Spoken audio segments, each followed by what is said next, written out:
efficiently and credibly. The chairperson, on his part, did not make matters any better by maintaining a stoic silence and our electoral laws. How can we upset an election in which the people are participating without hindrance?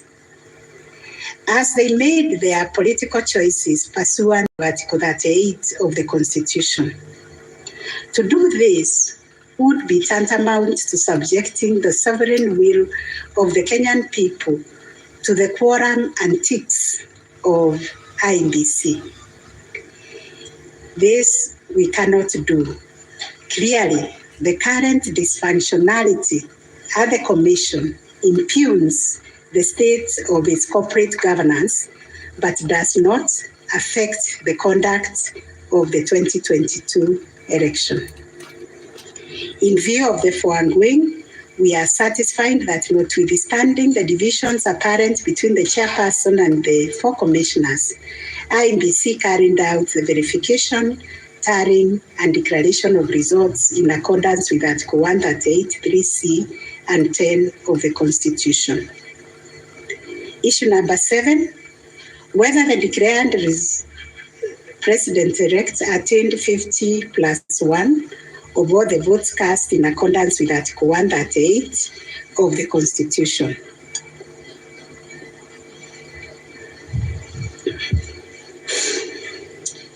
The first, second, and third petitioners averred that the first respondent did not garner 50% plus 1 of the total votes cast, and therefore did not meet the threshold provided by Article 138(4)(a) of the Constitution.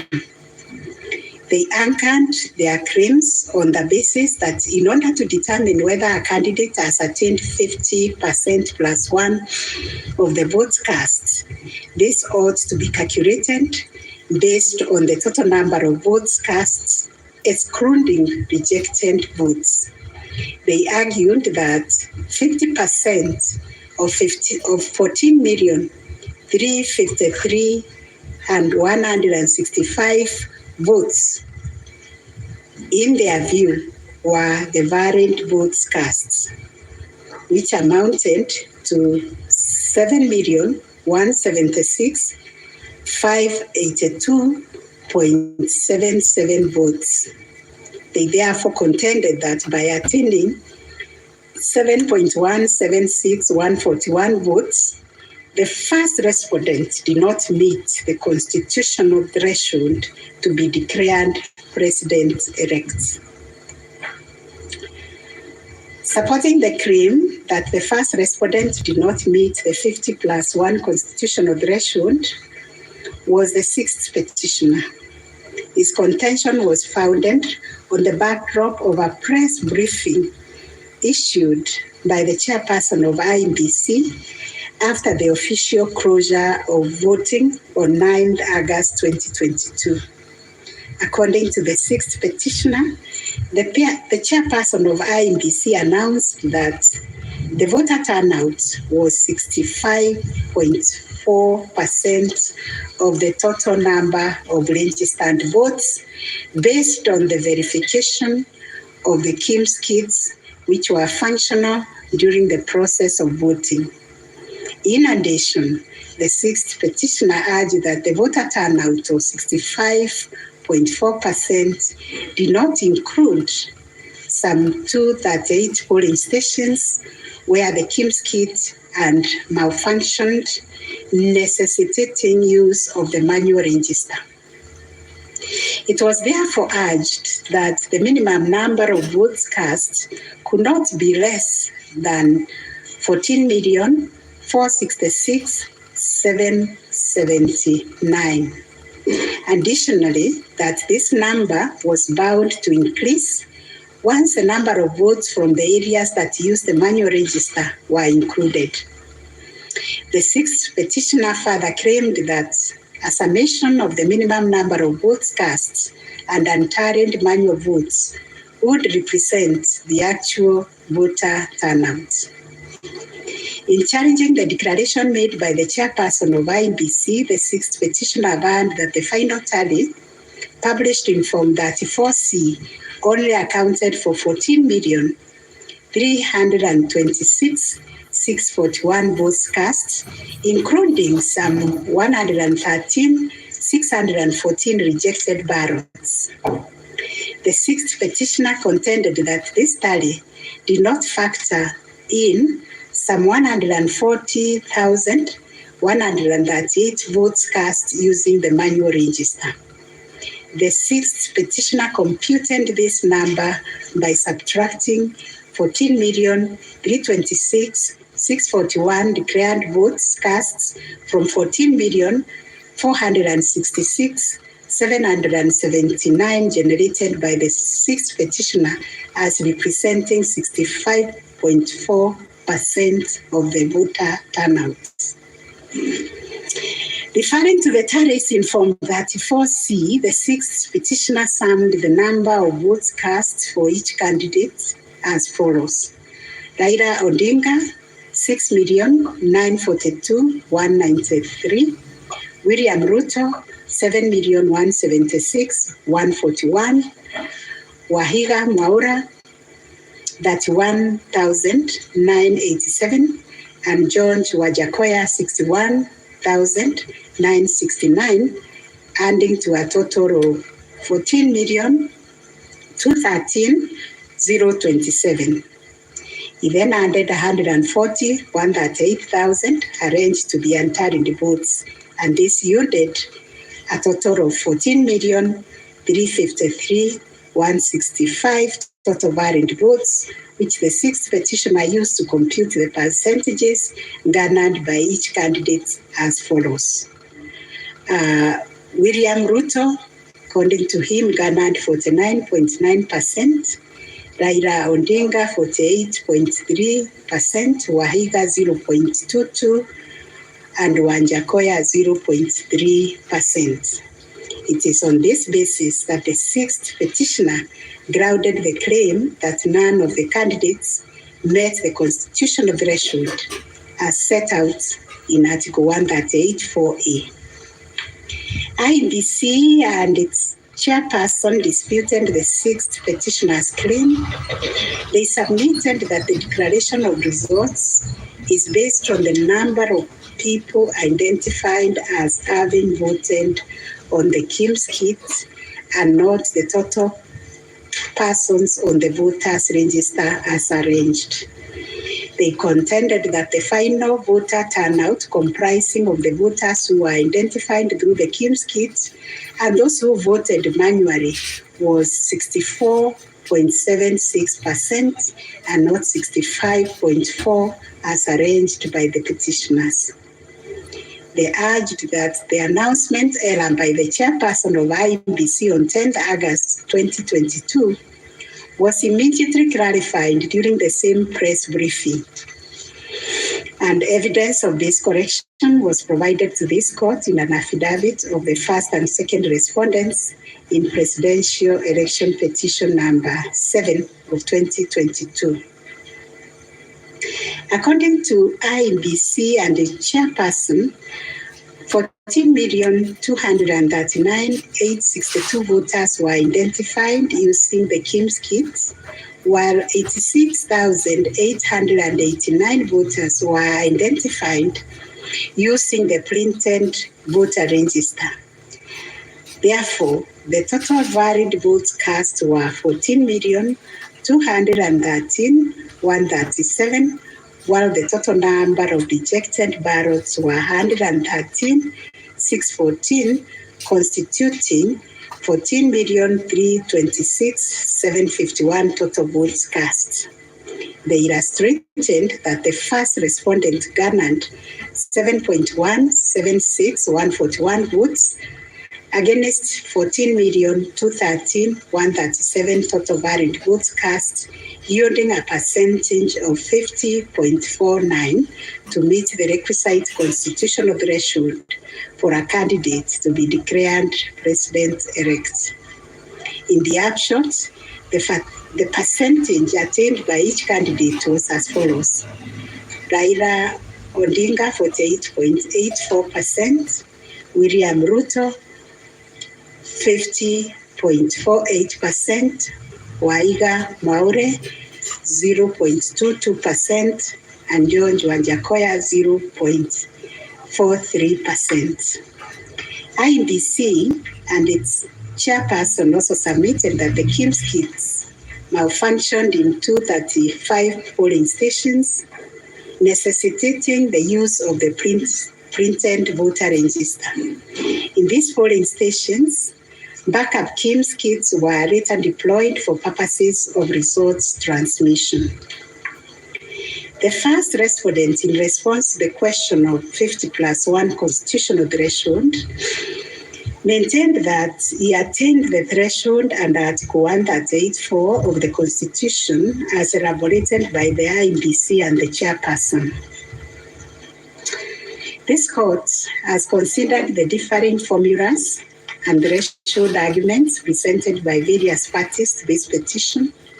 While the first, second, and third petitioners raised pertinent questions connected to this issue, we shall address them together with those of the sixth petitioner, who has addressed and focused on the issue as specifically framed in detail.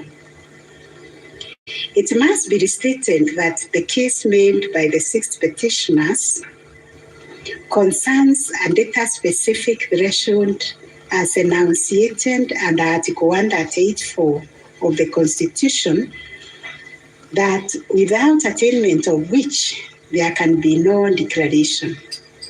This data-specific threshold is what this court declared in John R. Mwau and two others versus IEBC and others.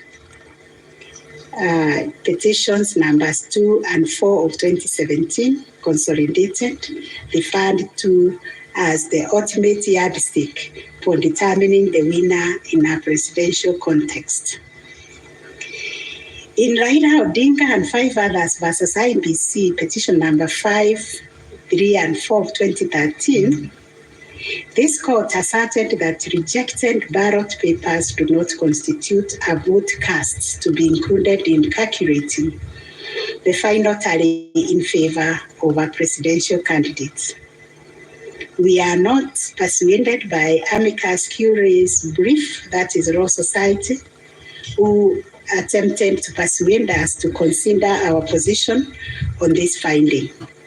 We reiterate that rejected votes cannot be taken into account when calculating whether a presidential candidate attained 50% plus 1 of the votes cast in accordance with Article 138(4) of the Constitution. Similarly, in the same Raila 2013 case, the court further laid down the parameters of burden and standard of proof in electoral disputes. More specifically, the burden and standard of proof required in disputes challenging the outcome of a presidential election.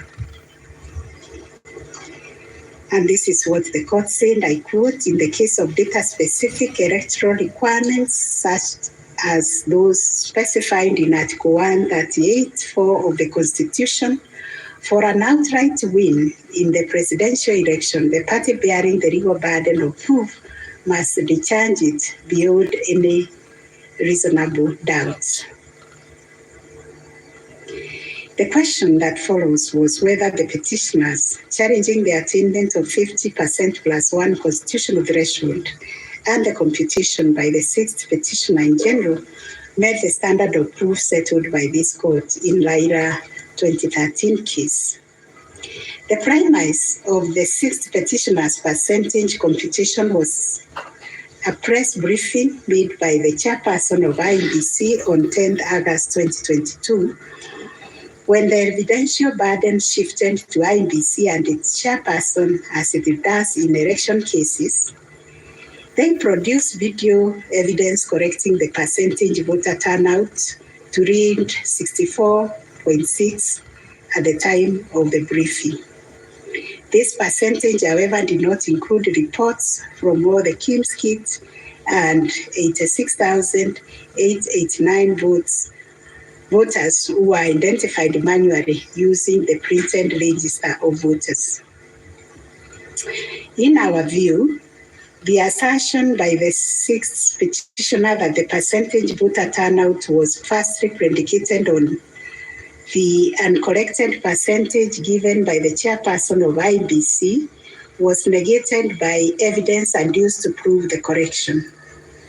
Secondly, the sixth petitioner based his percentage of voter turnout on the total number of registered voters, while the chairperson of IEBC made reference in the press briefing to the number of registered voters who were identified through the KIMS kit progressively.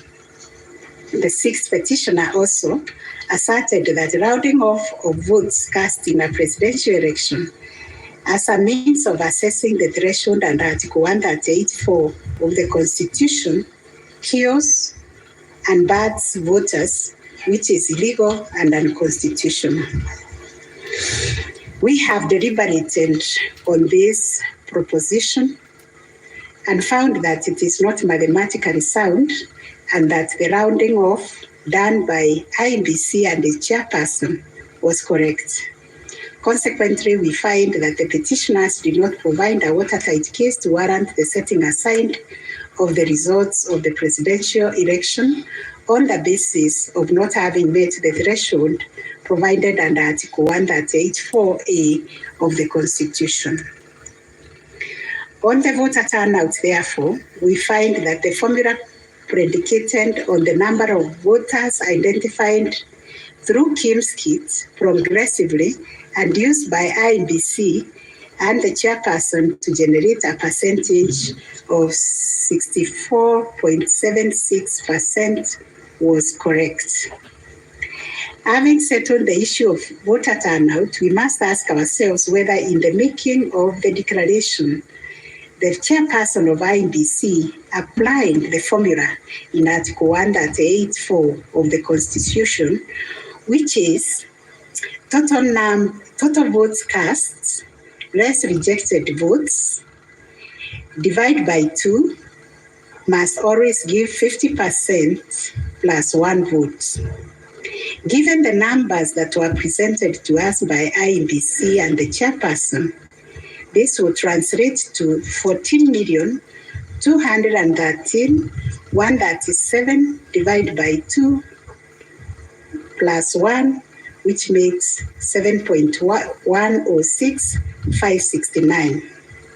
The question that must inevitably follow is whether this formula, when applied, will confirm that 7,106,569 votes is less than 7.176,141, which represents the number of votes received by the first respondent. We find that it is, as such, on the basis of the foregoing formula and from the numbers provided by IEBC and its chairperson and the declaration by the chairperson of the president-elect on 15th August 2022, it is our finding that the declared president-elect attained 50% plus 1 of all the votes cast in accordance with Article 138(4) of the Constitution. Issue number 8, on whether there were irregularities and illegalities of such magnitude as to affect the final result of the presidential election. Although the petitioners have provided numerous averments pointing to possible irregularities and illegalities marked by failure of technology, arranged voter suppression, printing and utilization of Book 2 of 2, EU preparation by the IEBC and its chairperson, commission indiscretions, transposition anomalies, agent absence, and many others, we are of the view that the pointed illegalities and irregularities were not of such magnitude as to affect the final result of the presidential election. We will delve deeper into the details of this issue in our recent judgments. Last issue, what reliefs and orders can the court grant? Under Article 163(3) of the Constitution, it is provided that the Supreme Court will have A. Exclusive original jurisdiction to hear and determine disputes relating to the election of the office of the President arising under Article 140. And Article 140 provides, I quote, a person may file a petition in the Supreme Court to challenge the election of the President-elect within 7 days after the date of the declaration of the results of the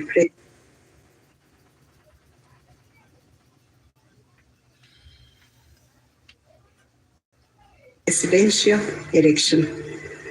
2, within 14 days after the filing of a petition and clause 1, the Supreme Court shall hear and determine the petition, and its decision shall be final. If the Supreme Court determines the election of the President-elect to be invalid, a fresh election shall be held within 60 days after the determination. In exercising its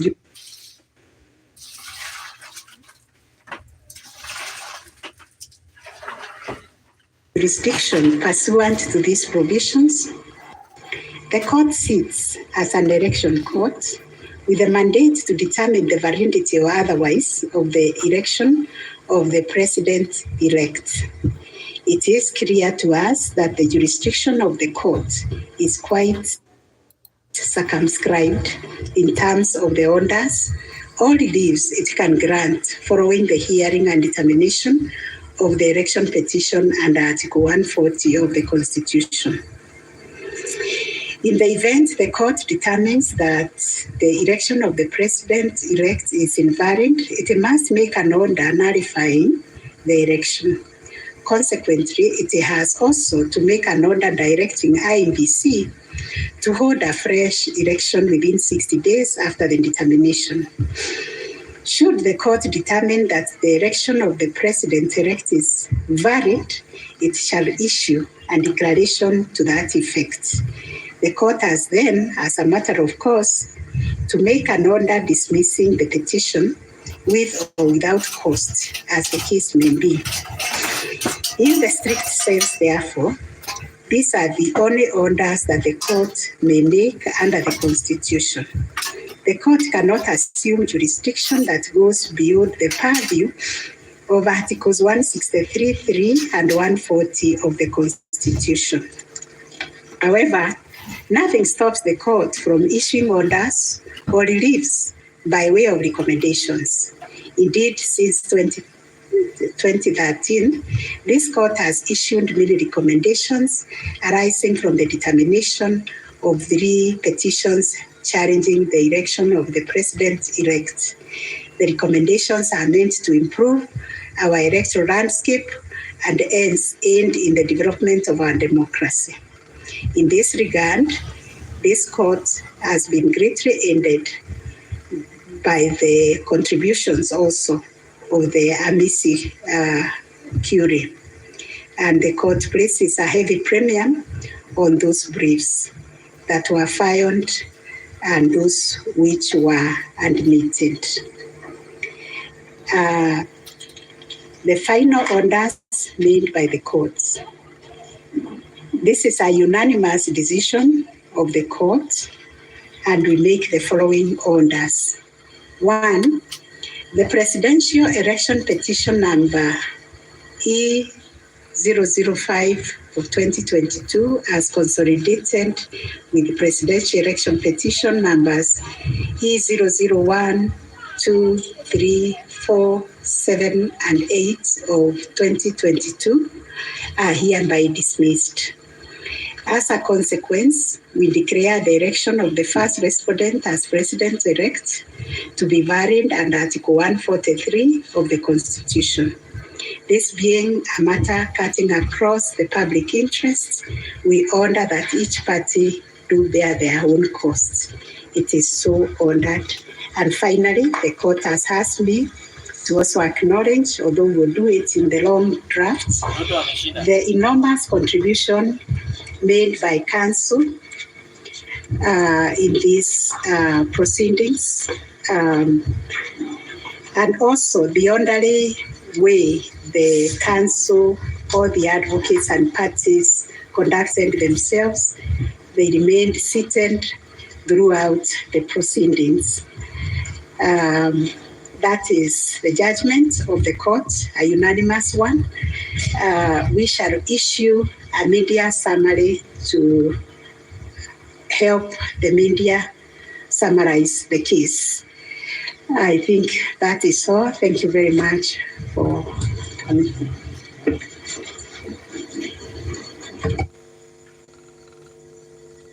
My Lady, Madam Chief Justice, and the learned judges of this court, again, I am requested by my colleagues to thank you most profusely for your labors into delivering this judgment, listening to all of us, and giving our nation this judgment so that we may move forward. Thank you, and God bless you. May it please the court. It is not true that I asked the Attorney General Emeritus to talk on our behalf.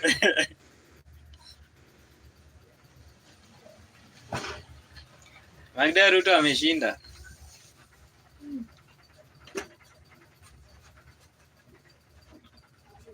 Aludah.